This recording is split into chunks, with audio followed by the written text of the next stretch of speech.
سورۃ البروج کا تعارف۔ سورت نمبر 85 سورۃ البروج، یہ سورت مکی ہے، اس میں 1 رکوع اور 22 آیات ہیں۔ یہ سورت مسلمانوں کو اہل مکہ کی ایذار رسانی پر صبر و استقامت کی تلقین کے لیے نازل ہوئی۔ اس مقصد کے لیے پہلی امتوں کے مسلمانوں کو پیش آنے والے شدید ترین امتحان اور اس پر ان کے صبر و ثبات اور انہیں ستانے والوں کے انجام بد کا تذکرہ فرمایا، تاکہ ان کے حالات سن کر انہیں تسلی ہو اور یقین ہو جائے کہ جس طرح اصحاب الاخدود مارے گئے اسی طرح وہ لوگ بھی مارے جائیں گے جو اب مسلمانوں کو امتحان میں ڈال رہے ہیں۔ بسم اللہ الرحمن الرحیم،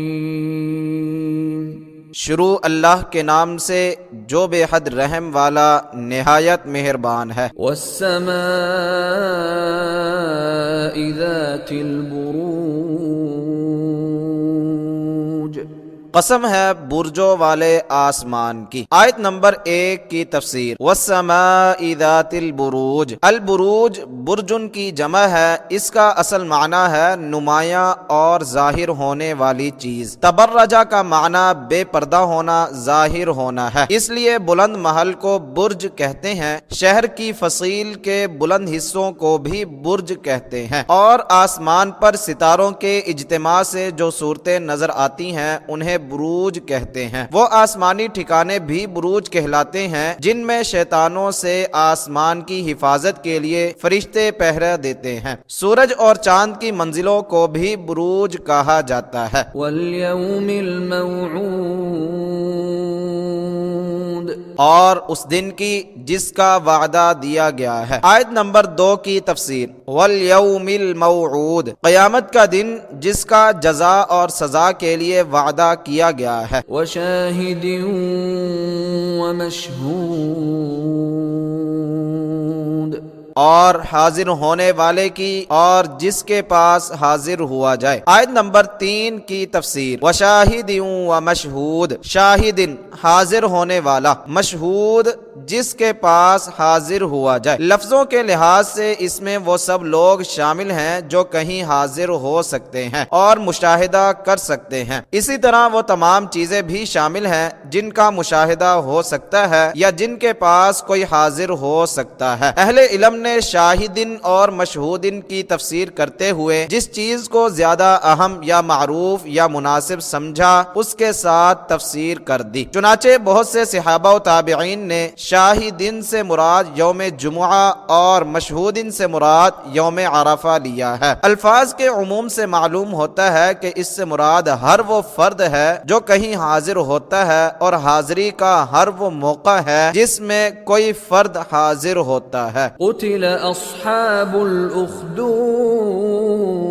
الاخدود، مارے گئے اس خندق والے۔ آیت نمبر 4 پر پہلا تفسیری حاشیہ۔ قتل اصحاب الاخدود، خد یخد خدن، نصر باب سے الارض وفی الارض، زمین میں لمبا گڑھا کھودنا، الاخدود لمبا گڑھا، خندق کھائی، اس کی جمع اخادید ہے، یعنی عظیم و شان برجوں والا آسمان، قیامت کا دن، کسی بھی مقام پر حاضر ہونے والے لوگ اور کوئی بھی موقع جس میں لوگ حاضر ہوتے ہیں، یہ سب چیزیں اگر اپنا وجود رکھتی ہیں اور یقیناً ان کے وجود میں کوئی شبہ نہیں، تو یہ بات بھی یقینی سمجھو کہ جن لوگوں نے بڑی بڑی خندقیں کھدوا کر انہیں آگ سے بھرا، پھر جو اہل ایمان اپنے ایمان پر ڈٹے رہے اور مرتد نہ ہوئے، انہیں اس آگ میں پھینک کر ان کے جلنے کا تماشا دیکھتے رہے، وہ مارے گئے کیونکہ وہ زبردست ہستی جو ان برجوں والے آسمان کو تھامے ہوئے ہے، جس نے انصاف کے لیے قیامت کا دن مقرر کر رکھا ہے اور جس کی نگاہ سے نہ کسی جگہ کوئی حاضر ہونے والا غائب ہے اور نہ حاضری کا کوئی موقع، وہ ان سنگ دل ظالموں کو ان کے ظلم کی سزا ضرور دے گا، اور وہ نہ اس کی نگاہ سے غائب ہو سکیں گے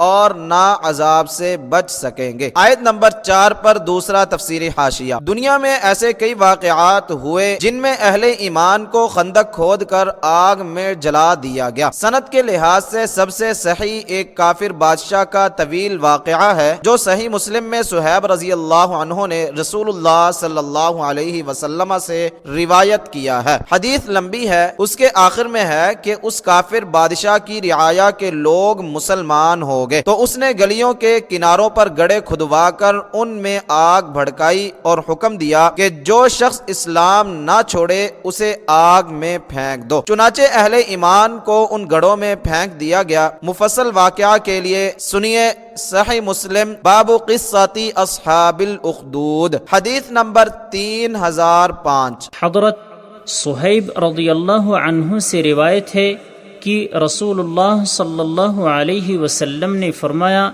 کہ تم سے پہلے لوگوں میں ایک بادشاہ تھا اور اس کا مشیر ایک جادوگر تھا۔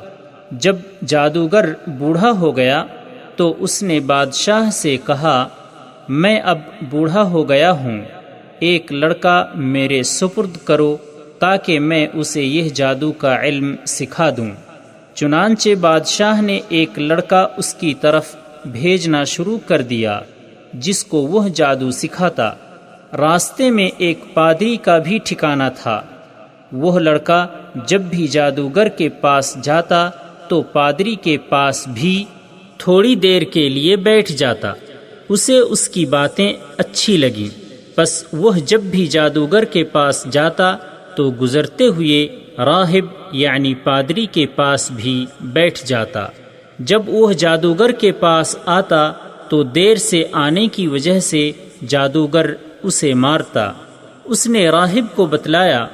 راہب نے اس سے کہا کہ جب تمہیں جادوگر سے مار کا ڈر ہو تو یہ کہہ دیا کرو کہ مجھے میرے گھر والوں نے روک لیا تھا، اور جب گھر والوں سے ڈر ہو تو کہہ دیا کرو کہ جادوگر نے مجھے روک لیا تھا۔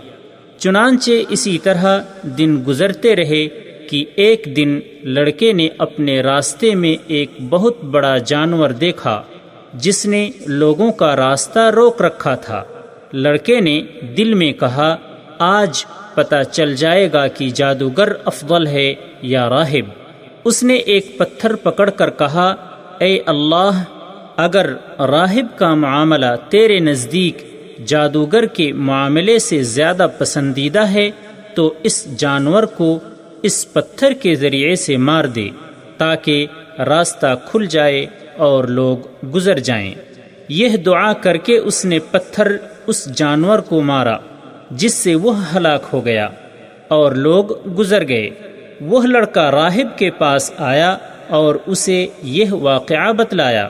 راہب نے اسے کہا، بیٹے، آج تم مجھ سے افضل ہو، تمہارے علم و تقوی کا معاملہ جہاں تک پہنچ گیا ہے میں وہ دیکھ رہا ہوں، اور عن قریب تم آزمائش میں ڈالے جاؤ گے۔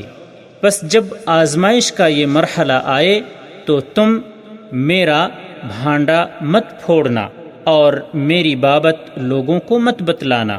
اور یہ لڑکا مادر زاد اندھے اور کوڑھی کو اللہ کے حکم سے درست کر دیتا تھا اور دیگر تمام بیماریوں کا علاج کرتا۔ بادشاہ کا ایک درباری یعنی ہمنشیں اندھا ہو گیا۔ اس نے جب سنا تو وہ بہت سے ہدیے لے کر لڑکے کے پاس آیا اور اس سے کہا، اگر تم مجھے ٹھیک کر دو تو یہ سارے ہدیے جو یہاں میں ساتھ لایا ہوں تمہارے ہیں۔ لڑکے نے کہا، میں کسی کو شفا نہیں دیتا، شفا صرف اللہ دیتا ہے۔ اگر تم اللہ پر ایمان لے آؤ تو میں اللہ سے دعا کروں گا، پس وہ تمہیں شفا عطا فرما دے گا۔ چنانچہ وہ اللہ پر ایمان لے آیا اور اللہ نے اسے شفا عطا فرما دی۔ وہ ٹھیک ہونے کے بعد بادشاہ کے پاس آیا اور اس کے پاس اس طرح بیٹھ گیا جیسے وہ بیٹھا کرتا تھا۔ بادشاہ نے اسے دیکھا تو پوچھا، تیری بینائی کس نے بحال کر دی؟ اس نے کہا، میرے رب نے۔ بادشاہ نے کہا، کیا میرے علاوہ تیرا کوئی اور رب ہے؟ اس نے کہا، میرا اور تیرا رب صرف ایک اللہ ہے۔ بادشاہ نے اسے گرفتار کر لیا اور اس کو سزا دیتا رہا حتیٰ کہ اس نے لڑکے کا پتہ بتلا دیا۔ چنانچہ لڑکے کو بادشاہ کی خدمت میں لایا گیا۔ بادشاہ نے اس سے کہا، تیرے جادو کا کمال اس حد تک پہنچ گیا ہے کہ تو مادرزاد اندھے اور کوڑھی کو درست کر دیتا ہے اور بھی فلاں فلاں کام کر لیتا ہے۔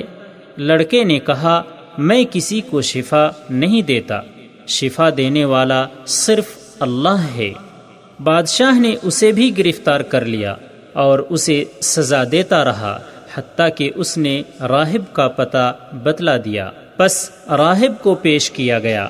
راہب سے کہا گیا کہ تم اپنے دین سے پھر جاؤ۔ اس نے انکار کر دیا۔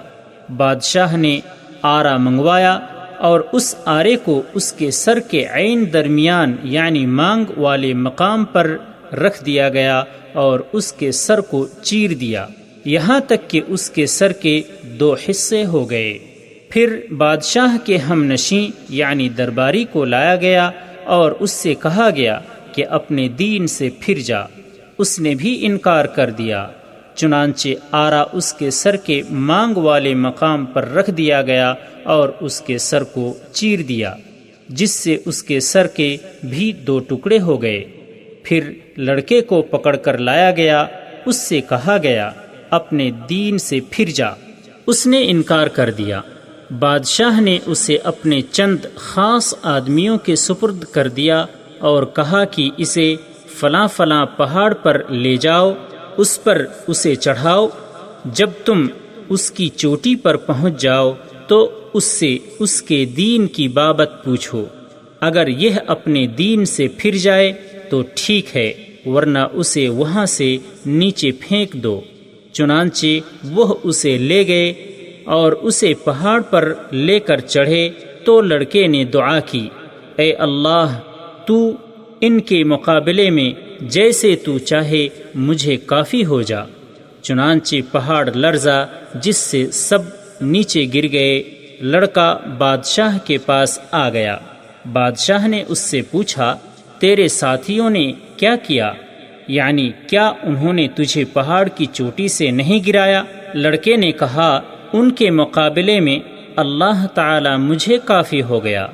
بادشاہ نے اسے پھر اپنے چند خاص آدمیوں کے سپرد کیا اور ان سے کہا کہ اسے لے جاؤ اور کشتی میں سوار کراؤ اور سمندر کے درمیان لے جا کر اس سے پوچھو، اگر یہ اپنے دین سے پھر جائے تو ٹھیک ہے، ورنہ اسے سمندر میں پھینک دو۔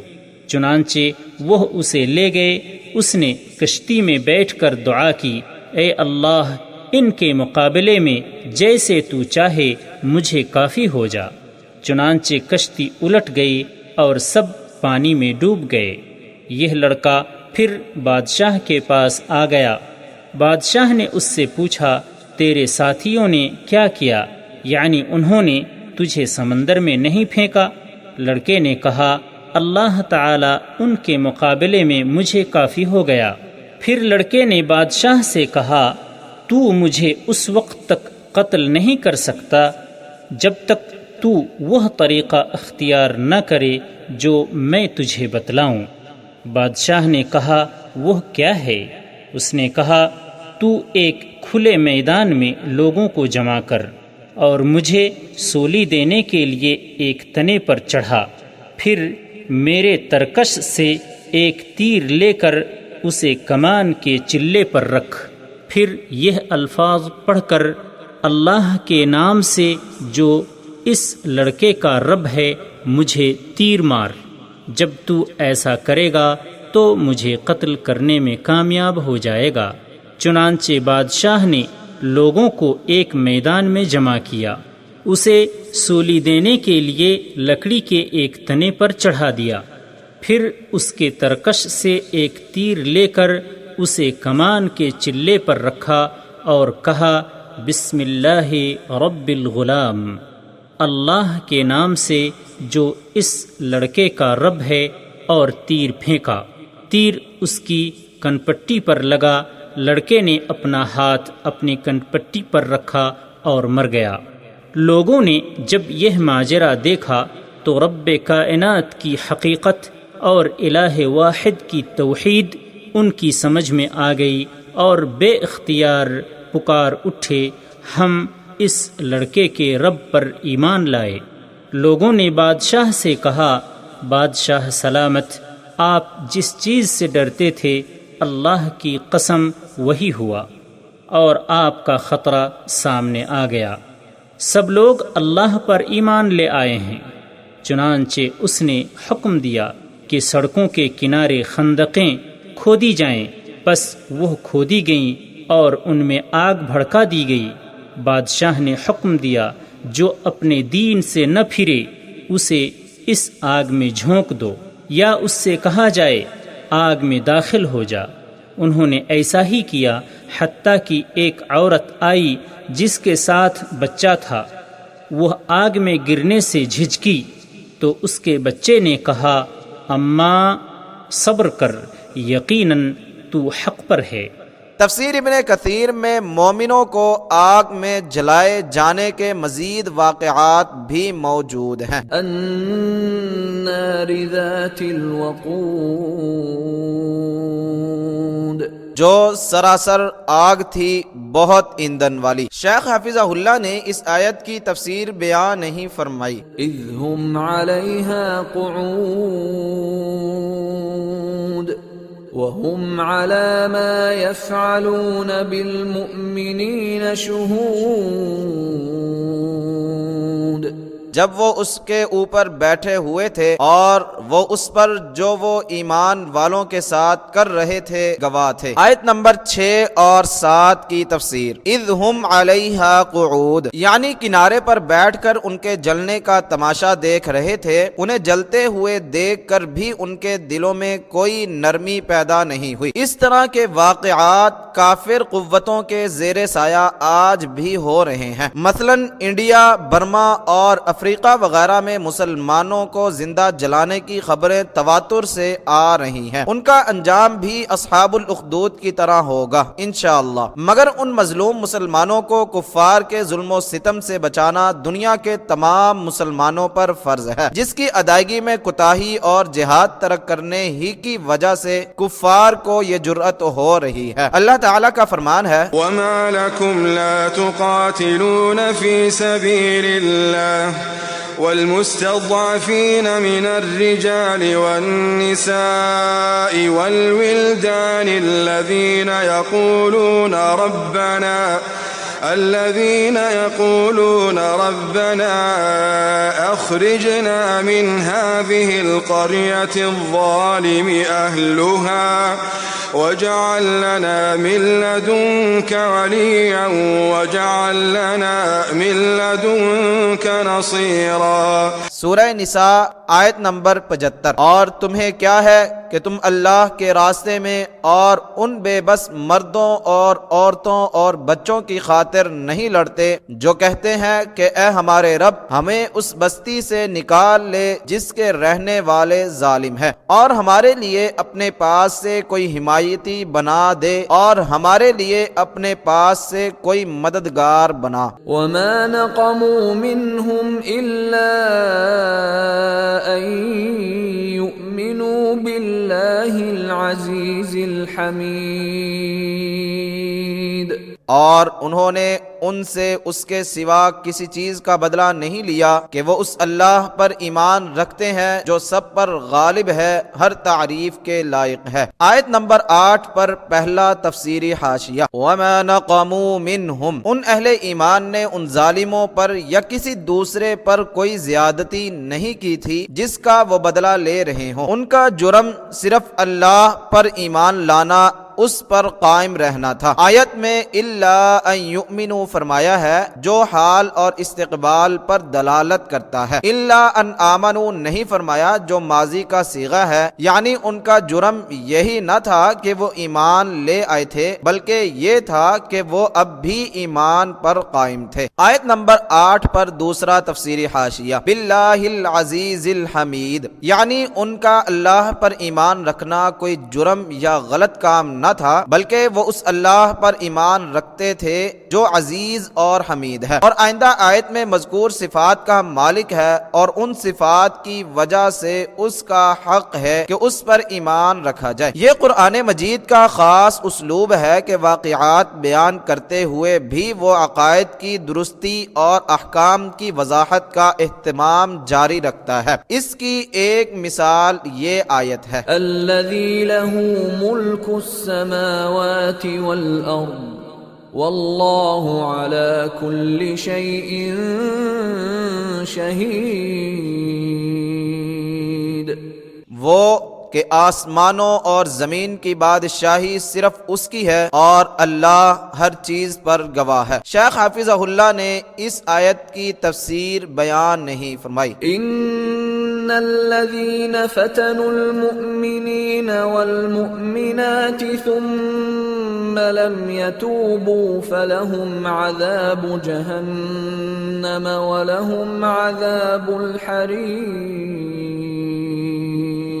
یقیناً وہ لوگ جنہوں نے مومن مردوں اور مومن عورتوں کو آزمائش میں ڈالا پھر انہوں نے توبہ نہیں کی تو ان کے لیے جہنم کا عذاب ہے اور ان کے لیے جلنے کا عذاب ہے۔ آیت نمبر 10 کی تفسیر، ان الذین فتنوا المؤمنین، فتنۃ کا معنی ہے کھرے کھوٹے کی آزمائش کے لیے سونے کو آگ میں ڈالنا، پھر یہ لفظ جلانے، ستانے، عذاب دینے اور حق سے برگشتہ کرنے کی کوشش کرنے کے معنی میں بھی استعمال ہونے لگا۔ ان الذین فتنوا سے مراد اصحاب الاخدود بھی ہیں جنہوں نے اہل ایمان کو آگ کی خندقوں میں ڈالا، اور کفار قریش اور بعد میں آنے والے وہ تمام ظالم بھی جو انواع و اقسام کے عذاب دے دے کر اہل ایمان کو ایمان سے ہٹانے کی کوشش کرتے رہے۔ فلہم عذاب جہنم ولہم عذاب الحریق، جہنم میں کئی طرح کا عذاب ہے، سب سے سخت عذاب جلنے کا ہے، اس لیے اس کا ذکر خاص طور پر فرمایا۔ اس کے علاوہ اہل ایمان کو جلانے والوں کے حسب حال جلنے ہی کا عذاب ہے۔ ثم لم یتوبوا، یعنی پھر توبہ نہیں کی۔ اللہ کی شان کریمی دیکھیے کہ اہل ایمان کو جلانے والوں کو بھی جہنم کی سزا تب سنائی جب وہ توبہ کے بغیر مرے، کیونکہ توبہ کرنے سے گزشتہ تمام گناہ معاف ہو جاتے ہیں۔ اس سے توبہ کی ترغیب بھی نکل رہی ہے۔ ان الذين آمنوا وعملوا الصالحات لهم جنات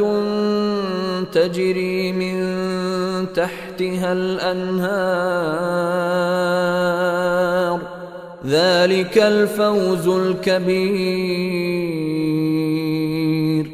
بلا شبہ وہ لوگ جو ایمان لائے اور انہوں نے نیک کام کیے ان کے لیے ایسے باغات ہیں جن کے تلے نہریں بہہ رہی ہیں، یہی بہت بڑی کامیابی ہے۔ آیت نمبر 11 کی تفسیر، ان الذین آمنوا وعملوا الصالحات، یہاں ایمان اور عمل صالح والے لوگوں کے لیے جنت کی بشارت کے ذکر کی دو مناسبتیں ہیں۔ ایک تو یہ کہ اگر مسلمانوں کو ستانے والے لوگ بھی ایمان لا کر صالح عمل والے بن جائیں تو ان کے لیے بھی وہ باغات ہیں جن کے تلے نہریں بہتی ہیں۔ دوسری یہ کہ ایمان اور عمل صالح کے حامل جن مسلمانوں کو آزمائش کی بھٹیوں میں جھونکا جا رہا ہے وہ غم نہ کریں، یہ وقت گزر جانے والا ہے۔ آخرت میں ان کے لیے وہ عظیم الشان باغات تیار ہیں جن کے تلے نہریں بہہ رہی ہیں، اور سب سے بڑی کامیابی یہی ہے۔ حقیقت یہ ہے کہ ایمان والوں کو آزمائشوں اور مصیبتوں میں ثابت قدم رکھنے والی چیز اللہ کا وعدہ ہے کہ وہ انہیں جنت دے گا۔ کس قدر ظالم ہیں وہ لوگ جو روحانیت کا لبادہ اوڑھ کر جنت کا مذاق اڑاتے اور اسے بے وقعت قرار دینے کی کوشش کرتے ہیں۔ تفصیل کے لیے سنیے سورہ سجدہ کی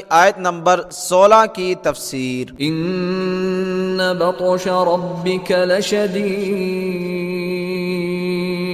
بے شک تیرے رب کی پکڑ یقیناً بہت سخت ہے۔ آیت نمبر 12 کی تفسیر، ان بطش ربک لشدید، بطشہ وہ پکڑ جس میں تیزی اور سختی پائی جائے۔ رب تعالیٰ کی بطش جسے وہ خود شدید بتا رہا ہے کس قدر سخت ہوگی۔ اہل ایمان کو ایذا پہنچانے والوں کو ڈرایا جا رہا ہے کہ رب تعالیٰ کی پکڑ بہت سخت ہے، اس سے بچ جاؤ۔ دوسری جگہ فرمایا وَكَذَلِكَ أَخْذُ رَبِّكَ إِذَا أَخَذَ الْقُرَى وَهِيَ ظَالِمَةٌ وَكَذَلِكَ أَخْذُ رَبِّكَ إِذَا أَخَذَ الْقُرَى وَهِيَ ظَالِمَةٌ إِنَّ أَخْذَهُ أَلِيمٌ شَدِيدٌ۔ سورہ ہود آیت نمبر 102۔ اور تیرے رب کی پکڑ ایسی ہی ہوتی ہے جب وہ بستیوں کو اس حال میں پکڑتا ہے کہ وہ ظلم کرنے والی ہوتی ہیں، یقیناً اس کی پکڑ بڑی دردناک ہے، بہت سخت ہے۔ إنه هو يبدئ ويعيد،